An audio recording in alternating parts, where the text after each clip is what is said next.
Namaste and good morning, everyone. Let's do the prayers first. Om Guru Brahma, Guru Vishnu, Guru Devo Maheshwaraha, Guru Sakshat Parbrahma, Tasmai Shri Gurve Namaha. Om Bhur Bhavaswaha, Tatsavitra Varenayam, Bhargo Devasya Dhimahi, Dhiyo Yo Nah Prachodayat. अस्तो मा सद्गम्य तमसो मा ज्योतिर्गम्य मृत्युर्मा अमृतं गम्य ओम सेनावतु सेना भुनक्तु सवीर्यं कर्वावहे तेजस्विनाव अधीतमस्तु मा विद्विषावहे ओम शांति शांति शांति. Let's open the Yoga Vashishtha book. We are on page number 414. सर्ग number 33. भगवान विष्णु की देवताओं को सांत्वना, प्रहलाद को अदृश्य दर्शन. वशिष्ठ जी बोले, हे राम जी, जब इस प्रकार बड़े शब्द से देवता कहने लगे तब माधव आकर बोले, हे देवगण, तुम शोक मत करो. प्रहलाद मेरा भगत है, इसका ये अंतिम जन्म है और अब मोक्ष को प्राप्त होकर फिर जन्म ना पाएगा. हे देवगण, गुणवान के गुणों को त्याग कर द्वेष ग्रहण करना अनर्थ रूप होता है, और जो प्रथम दुर्गुणों से युक्त हो और उनको त्याग कर गुण ग्रहण करे और शास्त्रीय मार्ग में विचरे तो यह सुखदायक होता है.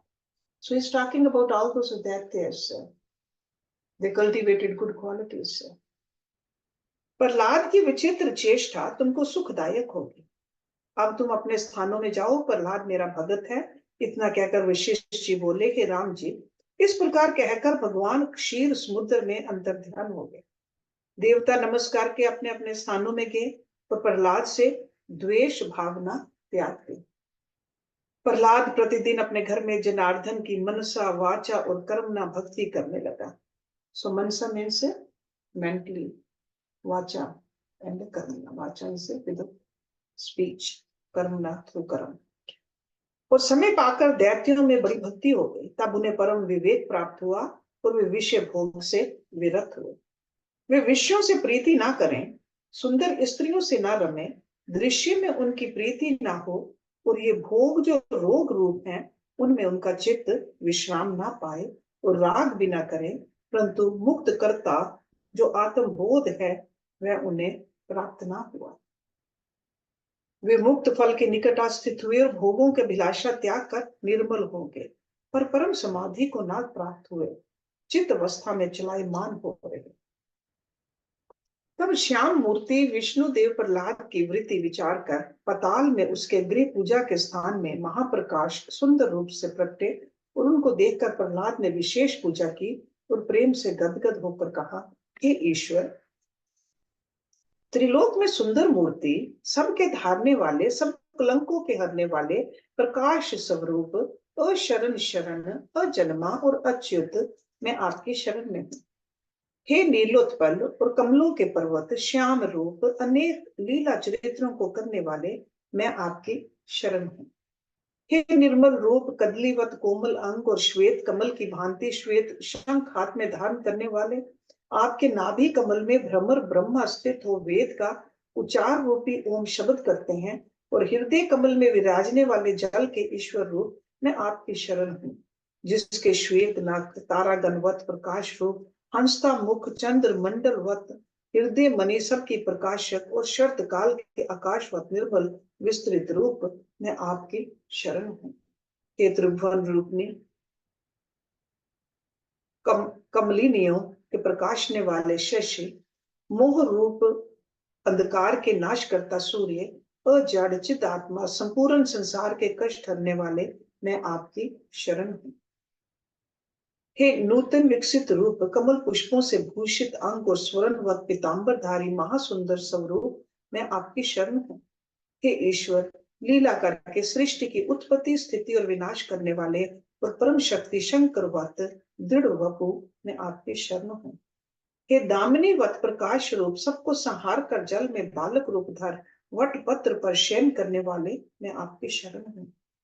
हे देवता रूप कमलों के प्रकाशक, सूर्य मंडल दैत्य पुत्र रूपी कमलों के तुषार रूपी हिम को जलाने वाले और हृदय रूपी कमलों के आश्रयभूत, मैं आपकी शरण हूँ।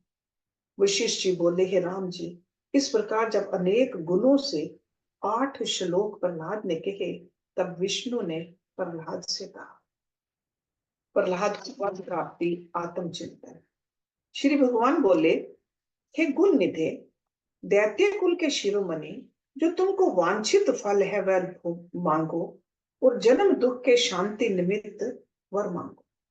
प्रहलाद बोले, हे सर्व संकल्प के फलदायक और सर्व लोकों में व्यापक रूप, जो वस्तु दुर्लभतर है वह शीघ्र ही मुझसे कहिए और दीजिए।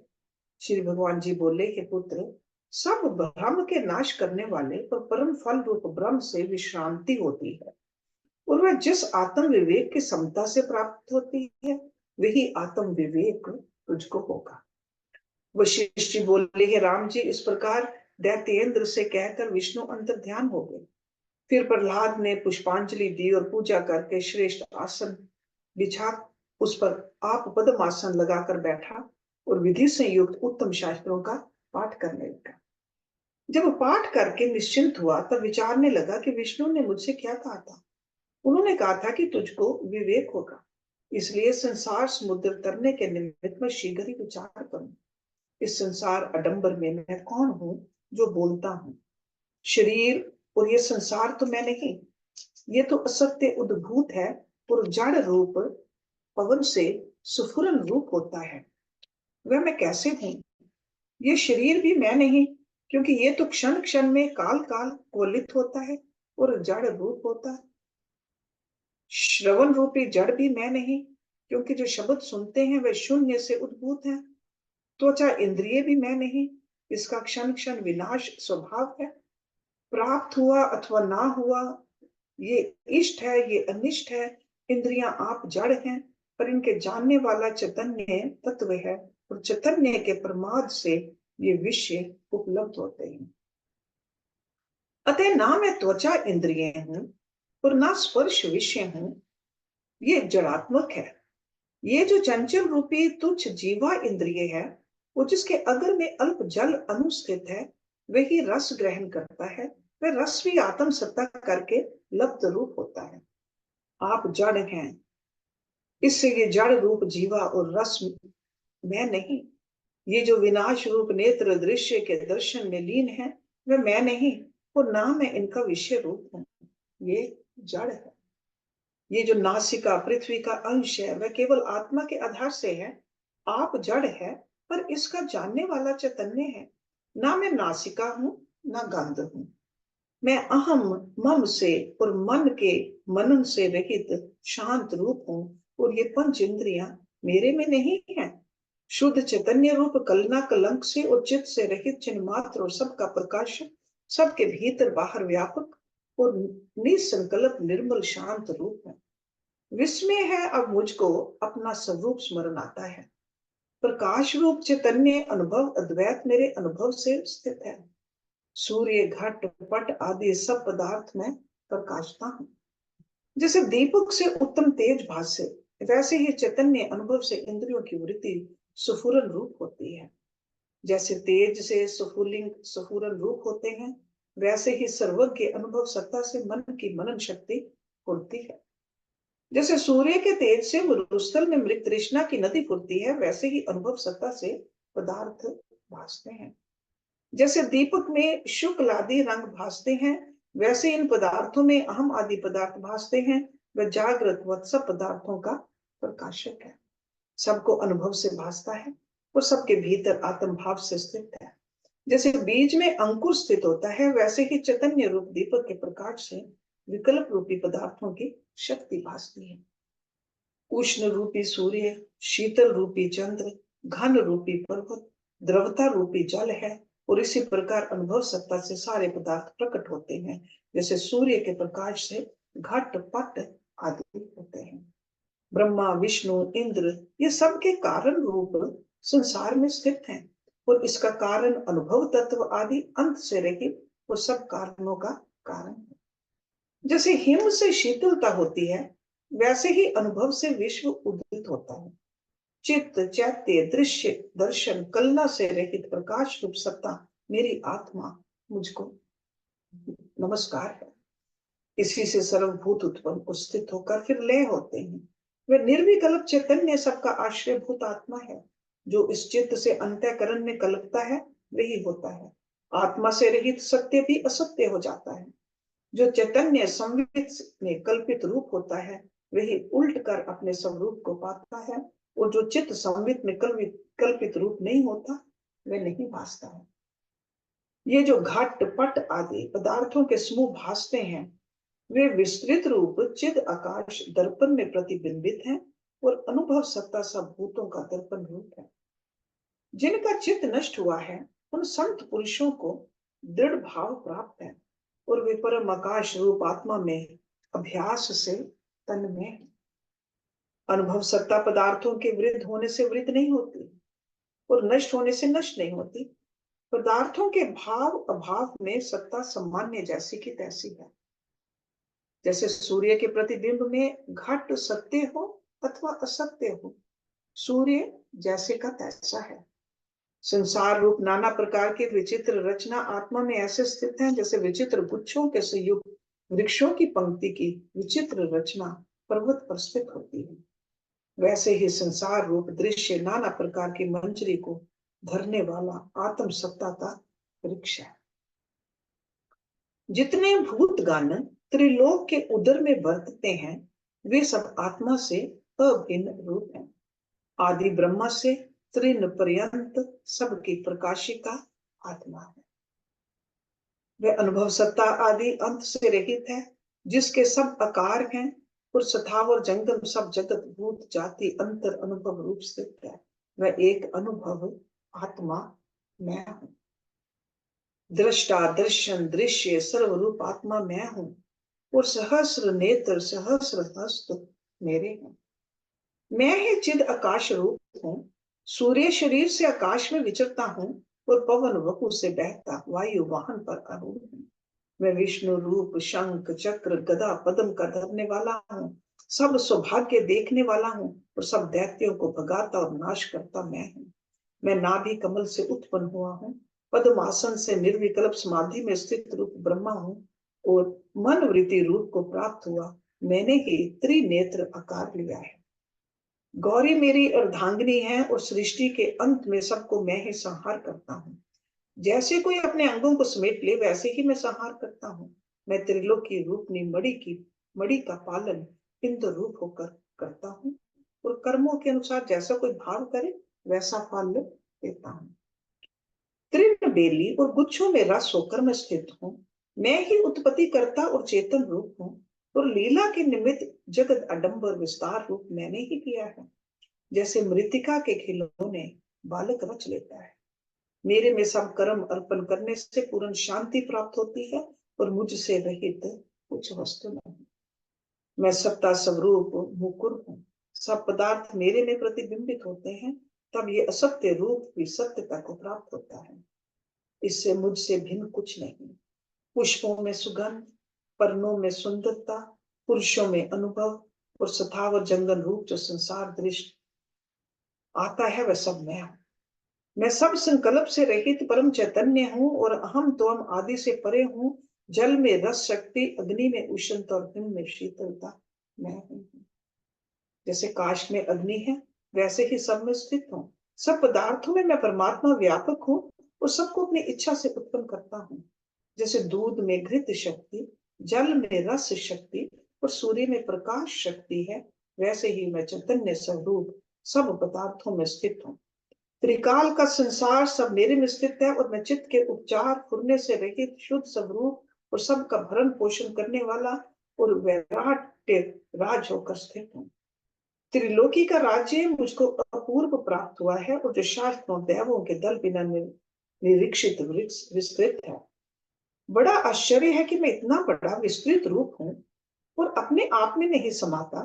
जैसे कल्पांतर के वायु से उछला समुद्र आप में नहीं समाता।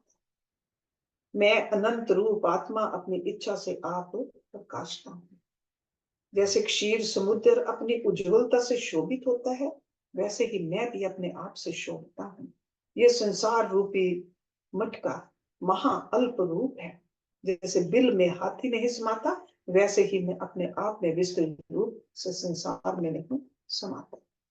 मैं कोटि ब्रह्मांड में व्यापक हूँ और ब्रह्म लोक से परे जो तत्वों का अंत आता है, उसके भी परे अनंत रूप हूँ। ये मैं हूँ, ये मैं नहीं, ये निर्बलता मेरे समक्ष तुच्छ रूप है। मैं तो आदि अंत से रहित चैतन्य आकाश और मुझ में परिचिनता मिथ्या भासती थी। मैं तो ये वह आदि मिथ्या भ्रम है। देह क्या, पर क्या और अपर क्या? मैं तो सर्वव्यापक चैतन्य तत्व हूँ। मेरे पितामह बड़े नीच बुद्धि थे, जो ऐसे ऐश्वर्य को त्याग कर तुच्छ ऐश्वर्य से अचित हुए थे। So Prahlad is saying this when he is realizing who he is. कहाँ ये महादृष्टि सर्व का कर्ता ब्रह्म वपु और कहाँ वह संसार ब्रह्म का राजा, अनंत रूप सुख भोग दुखदायक। अनंत सुख परम उपशम स्वभाव शुद्ध चैतन्य दृष्टि अब मुझे प्राप्त हुई है। सब भाव पदार्थों में चैत्य से रहित मैं चैतन्य आत्मा स्थित हूँ। अब मुझको नमस्कार है, क्योंकि मेरी जय हुई है और जीवन रूप संसार भ्रम से निकला हूँ। इससे मेरी जीत हुई है। पाने योग्य आत्म पद पाया है और जीवन सार्थक हुआ है। ऐसा उत्तम सम्राट चक्रवर्ती में भी नहीं मिलता। ये जीव निरंतर बोध को त्याग कर दुख मूल कार्यों में रमते हैं। काष्ठ जल और मृतिका से संयुक्त जो पृथ्वी है, उसको पाकर जो चलायमान हुए हैं, उनको धिकार है। वे कीट हैं। ये द्रव्य ऐश्वर्य अविद्या रूप है। अविद्या से उद्भूत हैं और अविद्या रूप इनका बढ़ना है। इनके क्या गुण हैं जिस निमित्त यत्न करते हैं। इस सृष्टि रूपनी मणि में कई वर्ष हिरण्यकश्यप ने राज सुख भोगा, परंतु उपशम जो शांति रूप है, उसको ना प्राप्त हुआ। उसने एक लोक का राज किया है, परंतु 100 लोकों का राज सुख हो तो भी अनास्वाद्य है। इससे वह जो समता रूप आत्मानंद है, वह नहीं प्राप्त होता। जब उस आत्मानंद के स्वाद का यत्न हो तब प्राप्त हो, अन्यथा नहीं होता। जिस पुरुष को महत ऐश्वर्य और इंद्रियों के सुख प्राप्त हुए हैं, पर समता सुख से रहित है, तो जानो कि उसको कुछ ऐश्वर्य और सुख नहीं मिला। और जिसको कुछ ऐश्वर्य और सुख नहीं प्राप्त हुआ, पर जो समता सुख से युक्त है, उसको सब कुछ प्राप्त हुआ जानो। वे परम अमृत से संपन्न हैं और अखंडित सुख जो आत्मा है, उसको प्राप्त हुए हैं और आनंद रूप है। जो अखंड पद को त्याग कर परिच्छिन्नता को प्राप्त है, वह मूढ़ है। और जो पंडित और ज्ञानवान है, वह परिच्छिन्नता में प्रीति नहीं रखता। जैसे ऊंट दूसरे पदार्थों को त्याग कर कंटकों के पास भागता है और दूसरा पशु नहीं जाता, वैसे ही मूढ़ बिना ऐसे कौन है जो आत्म सुख को त्याग कर जले हुए राज सुख में रमे और अमृत को त्याग कर नीम को खाए। मेरे पितामह और जो बड़े सब मूढ़ हुए हैं, वे इस परम अमृत रूप दृष्टि को त्याग कर राजकंटक में प्रीति युक्त हुए हैं। कहाँ फूल फल आदि से संयुक्त नंदन वन की भूमिका और कहाँ जले हुए मरुस्थल की भूमिका। वैसे ही कहाँ ये शांत रूप बोध दृष्टि और कहाँ भोगों में आत्म बुद्धि। इससे ऐसा पदार्थ त्रिलोकी में कोई नहीं जिसकी मैं इच्छा करूं। सब चैतन्य स्वरूप है और अनुभव करता चैतन्य तत्व स्वच्छ समभाव और निर्विकार सर्वदा सर्व में सर्व और स्थित है। ये जैसे है वैसा पाया जाता है। ज्ञानवान को प्रत्यक्ष है। सूर्य में प्रकाश, चंद्रमा में अमृत स्त्रा, ब्रह्मा में महता, इंद्र में त्रिलोक पालन, विष्णु में सब ओर से पूर्ण लक्ष्मी शक्ति है। शीघ्र मनन करता शक्ति मन की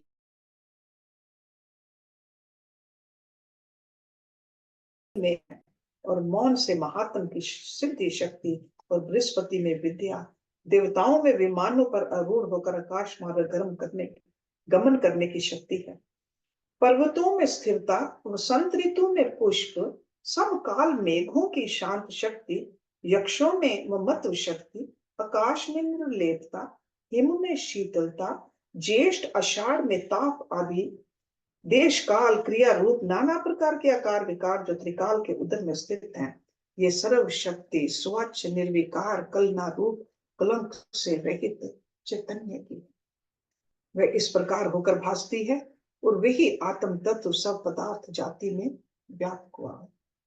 जैसे सूर्य का प्रकाश सब ओर से समान उदय होता है, वैसे ही वह सर्व देश पदार्थों का भंडार और सबका आश्रयभूत है।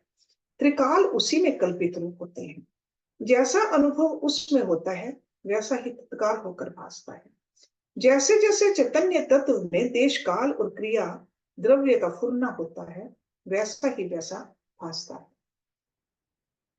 आत्मा में त्रिकालों की समभावना पूरी है, उसमें फिर अनंत काल की प्रतिभा हुई है और शुद्ध चैतन्य तत्व हर ओर से पूर्ण है।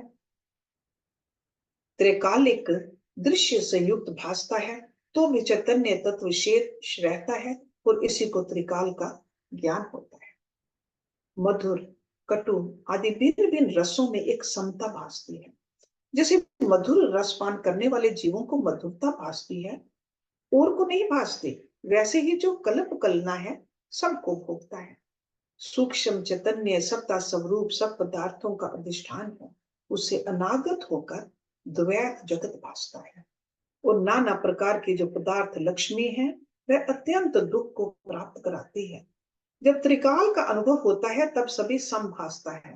भाव पदार्थों में जो पदार्थ हैं वे ईश्वर के हैं। उन भाव पदार्थों को त्याग कर भाव की भावना करने से सब दुख नष्ट हो जाते हैं और संतुष्टि प्राप्त होती है। इससे त्रिकाल को मत देखो, ये बंधन रूप है। त्रिकाल से रहित जो चैतन्य तत्व है उसके देखने से विभाग कल्पना काल का अभाव हो जाता है और एक सम आत्मा शेष रहता है जिसको वाणी वश कर नहीं सकती और जो असत्य की तरह निरंतर स्थिर है उसकी प्राप्ति होती है। अनाम्य सिद्धांत शून्यता की तरह स्थित होता है। निष्किंचन आत्मा ब्रह्म होता है अथवा सर्वरूप परम उपशम में लीन होता है और जिसका अंतःकरण मलिन है और संकल्प में स्थित है उसको यथावत नहीं भासता, जगत भासता है। और जिसकी इच्छा नष्ट हुई है और परम पद को जो अभ्यास करता है उसको आत्म तत्व भासता है जो किसी लौकिक पदार्थ की कामना करता है और हे उपादेय पाश से बांधा है वह परम पद नहीं पा सकता। जैसे पेट से बांधा पक्षी प्रकाश मार्ग में नहीं उड़ सकता। जो पुरुष संकल्प कलना संयुक्त है वह मोह रूपी जाल में गिर पड़ता है। जैसे नेत्रों के बिना मनुष्य गिर पड़ता है, संकल्प कलना जाल से जिनका चित्त वेष्टित है वह विषय रूपी गड्ढे में गिरा है और अच्युत पद को प्राप्त नहीं होता।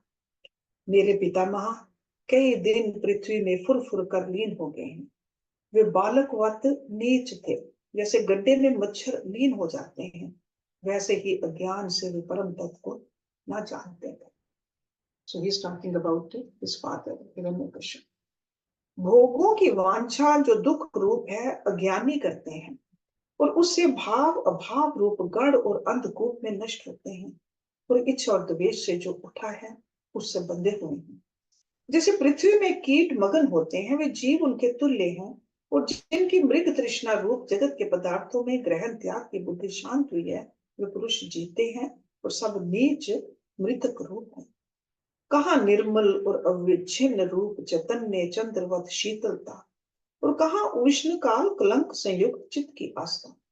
अब मेरा उस आत्मा को नमस्कार है जो अविच्छिन्न प्रकाशता है। अविच्छिन्न means without any part, it's everywhere। और प्रकाश और तम दोनों का प्रकाश रूप है।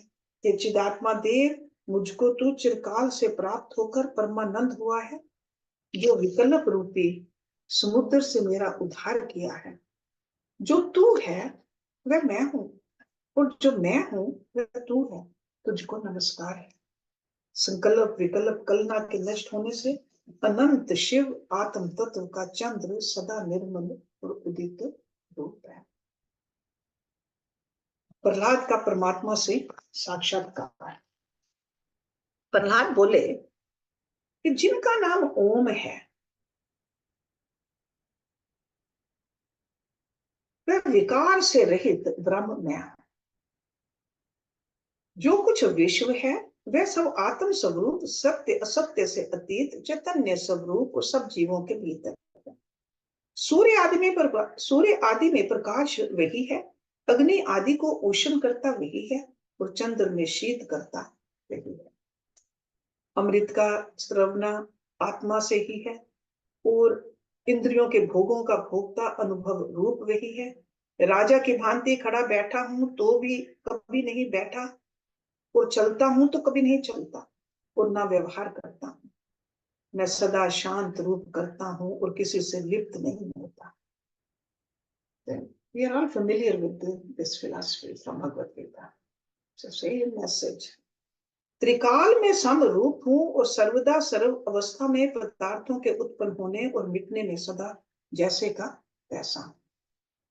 आदि ब्रह्मा तृण पर्यंत सब विश्व में आत्म तत्व स्थित है। पवन जो स्पंदन रूप है उसमें भी मैं अति सूक्ष्म स्पंदन रूप हूँ।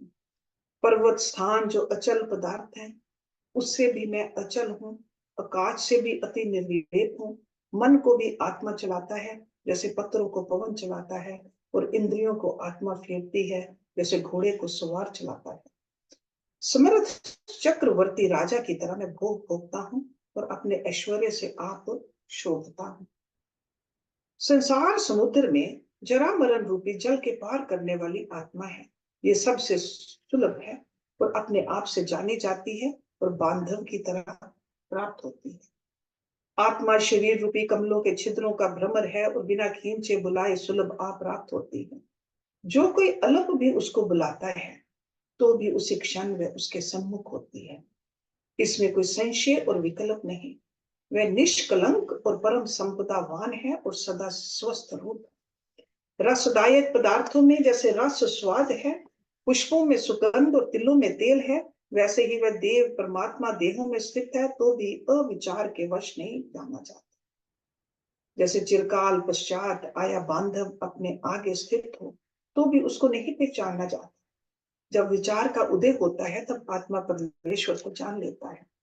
जैसे किसी प्रियतम बांधव के पाने से आनंद का उदय होता है, वैसे ही आत्मदेव के साक्षात्कार से परम आनंद का उदय होता है और सब बांधवपन नष्ट हो जाता है। जितनी कुछ दुष्ट चेष्टा है उसका अभाव हो जाता है। सब ओर से बंधन फांस टूट जाती है। सब शत्रु नष्ट हो जाते हैं और आशा चिर नहीं पड़ती। जैसे पर्वत को मूषक तोड़ नहीं सकता। मूषक मीन्स माउस।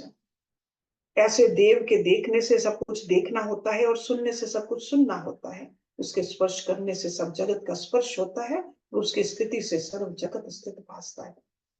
ये जो जागृत है वह जगत की ओर से स्वप्न है। उसी जागृत से अज्ञान नष्ट हो जाता है और जितनी आपदाएं हैं उनका कष्ट दूर हो जाता है।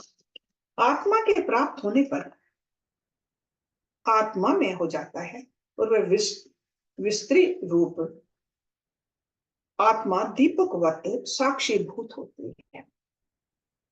जगत की स्थिति में भोगों से राग उठा है। सब ओर से आत्म तत्व का प्रकाश भासता है और भीतर शांत रूप सबको अनुभव करने वाला सब देहों में मैं स्थित हूं। जैसे मिर्चों में तीक्ष्णता स्थित है वैसे ही सब जगत के भीतर बाहर मैं व्याप रहा हूं। जो कुछ जगत के पदार्थ भासते हैं उन सब में ईश्वर रूप सत्ता सामान्य स्थित है। आकाश में शून्यता, वायु में स्पंदन, तेज में प्रकाश, जल में रस, पृथ्वी में कठोरता, चंद्र में शीतलता रूप वही है और सब संसार में आत्म तत्व ही व्याप रखा है। जैसे हिम में श्वेतता और पुष्पों में गंध है वैसे ही सब देहों में आत्मा व्यापक है। जैसे सर्वगत काल है और सर्वव्यापक आकाश है वैसे ही सब जगत में आत्मा व्यापक है। जैसे राजा की प्रभुता सब में होती है वैसे ही मुझ से भिन्न और कोई कलना नहीं है। जैसे धूलि को पकड़कर आकाश का स्पर्श नहीं कर सकते, कमलों को जल स्पर्श नहीं करता और पाषाण को स्फुरन रूप स्पर्श नहीं करता, वैसे ही मेरे साथ किसी का संबंध स्पर्श नहीं करता। सुख दुख का संबंध देह को होता है।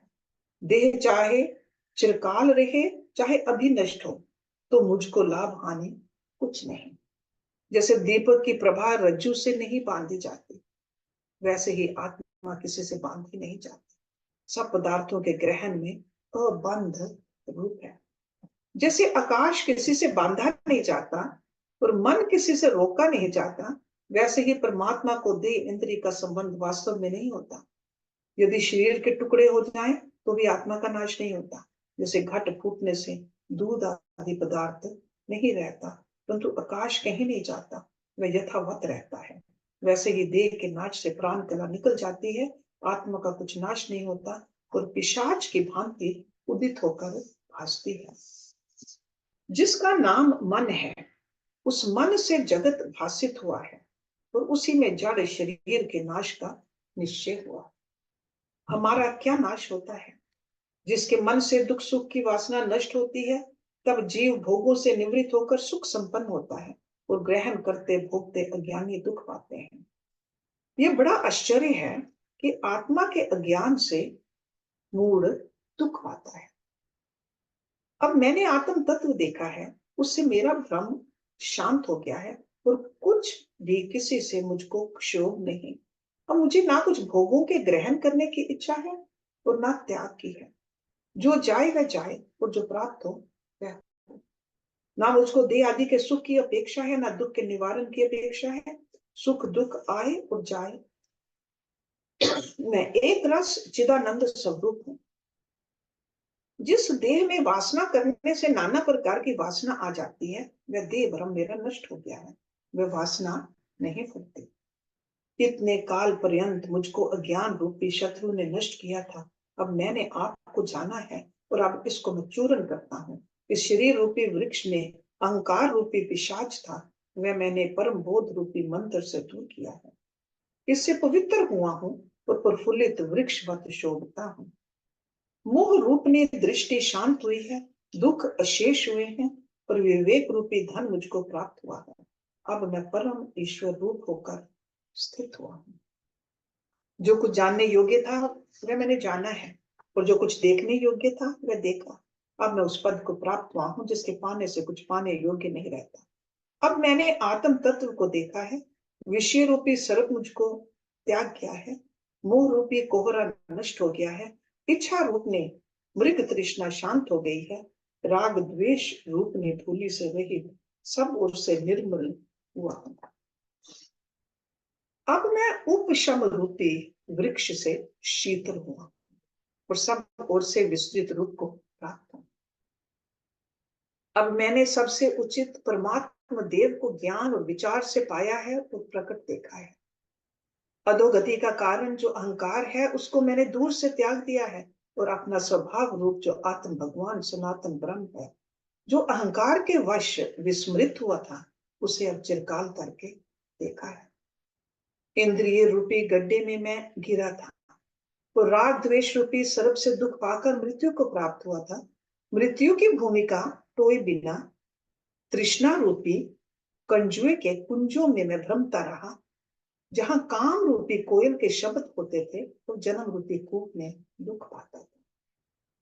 सुख पाने की आशा में डूबा, वासना रूपी जाल में फंसा, दुख रूपनी दावाग्नि में जला और आशा रूपनी फांसी से बंधा हुआ मैं कई बार जन्म मरण को प्राप्त हुआ था, क्योंकि अहंकार के वश होकर जन्म मृत्यु को प्राप्त होता है। जैसे रात्रि में पिशाच दिखाई दे और अधीरता को प्राप्त कर, वैसे ही मुझको अहंकार ने किया था। अब परमात्मा रूप के मुझको अपने आप ने प्रेरणा की है और अपनी शक्ति विष्णु रूप धार कर विवेक उपदेश किया और जगाया। हे देव ईश्वर, आपके बोध से अहंकार रूपी राक्षस नष्ट हुआ है। हे विभो, अब मैं उसको नहीं देखता जैसे दीपक से तम नहीं भासता। अहंकार रूपी जो यक्ष था और मन में जो वासना थी वह सब नष्ट हुई। अब मैं नहीं जानता कि वे कहाँ गए। जैसे दीपक बुझ जाता है तब नहीं जाना जाता कि प्रकाश कहाँ गया। हे ईश्वर, आपके दर्शन से मेरा अहम भाव नष्ट हुआ। जैसे सूर्य के उदय से चोर भय मिट जाता है, वैसे ही देह रूपनी रात्रि में अहंकार रूपी पिशाच उठा था, वह अब नष्ट हुआ है और अब मैं परम स्वस्थ हुआ हूँ। जैसे वानरों से रहित वृक्ष स्वस्थ होता है, वैसे ही मैं परम निर्वाण को प्राप्त हुआ हूँ।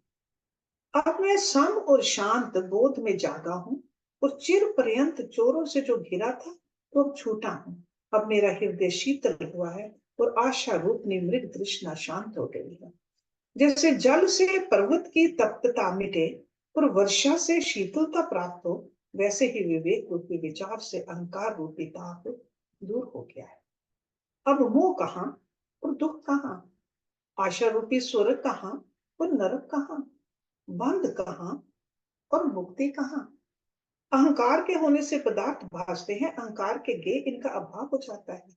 जैसे मूर्ति दीवार पर लिखी जाती है, आकाश पर नहीं लिखी जाती, वैसे ही अहंकार से युक्त जो चेतन है वह नहीं शोभता, अहंकार से ही सुख दुख का पात्र होता है। जैसे मलिन वस्त्र पर केसर का रंग नहीं शोभता, वैसे ही उसमें ज्ञान नहीं शोभता। जब अहंकार रूपी मेघ का अभाव हो, तब तृष्णा रूपी कोहरा भी नहीं रहता, और शरद काल के आकाश में स्वच्छ चित्र रहता है। निरअहकार रूपी जल में प्रसन्नता रूपी कमलों से शोभता है। हे आत्मा, तुझको नमस्कार है। इंद्रिया रूपी तेंदुए और चित्त रूपी बड़वाग्नि दोनों जिससे नष्ट हुए हैं, ऐसे आत्मा रूपी समुद्र को नमस्कार है। जिससे अहंकार मेघ दूर हुआ है और दावाग्नि शांत हुई है, ऐसे जो आत्मानंद रूपी पर्वत है, उस आनंद के आश्रय में मैंने विश्राम पाया। हे देव, आपको नमस्कार। जिसमें आनंद रूपी कमल प्रफुल्लित है, और जिससे चित्त रूपनी तरंगे शांत हुई हैं, ऐसा जो मान सरोवर में आत्मा हूं, उसको नमस्कार। आत्मा रूपी हंस के संवित रूपी पंख हैं, और हृदय रूपी कमलों के पूर्ण मान सरोवर पर विश्राम करने वाले को नमस्कार है।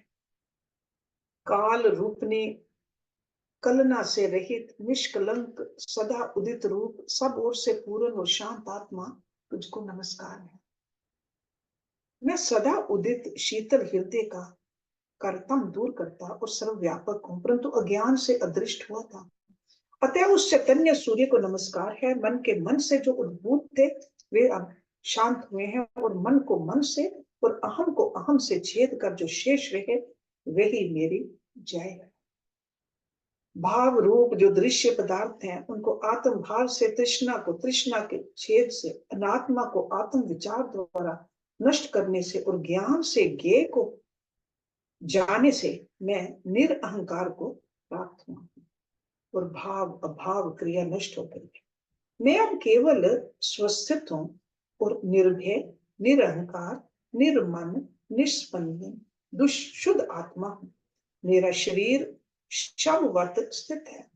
लीला करके मैंने अहंकार को जीता है, परम उपशम को प्राप्त हुआ हूं, और परम शांति मुझको प्राप्त हुई है। मोह रूपी वैताल और अहंकार रूपी राक्षस नष्ट हुए हैं। वासना रूपी कुत्सित भूमिका से मुक्त और विगत ज्वर हुआ हूं, और तृष्णा रूपनी रस्सी से जो बंधा हुआ देह पिंजर था, और उसमें अहंकार रूपी पक्षी फंसा था, तो तृष्णा रूपनी रस्सी विवेक रूपने कतरनी से काटी है। अब जाना नहीं जाता कि शरीर रूपी पिंजड़े से अहंकार रूपी पक्षी कहाँ निकल गए।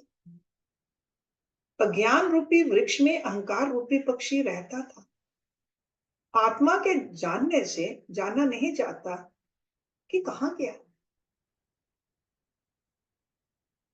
दुराशा रूपनी दुर्मति ने धूसर किया था, भोग रूपनी भस्म ने शुद्ध दृष्टि दूर की थी, और वासना से मैं मृतक हो गया। इतने काल से मैं चित्त की भूमिका में मिथ्या अहंकार को प्राप्त हुआ था, अब मैं आनंदित हुआ हूं।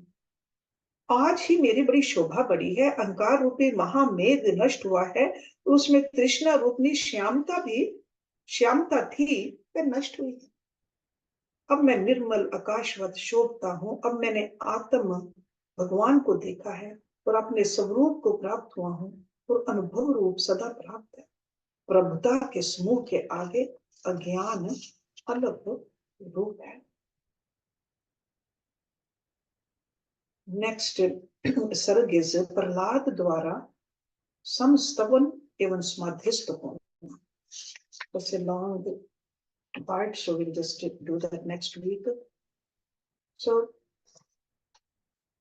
we have From the other scriptures, we know about Prahlad's story and his father Hiranyakashipu.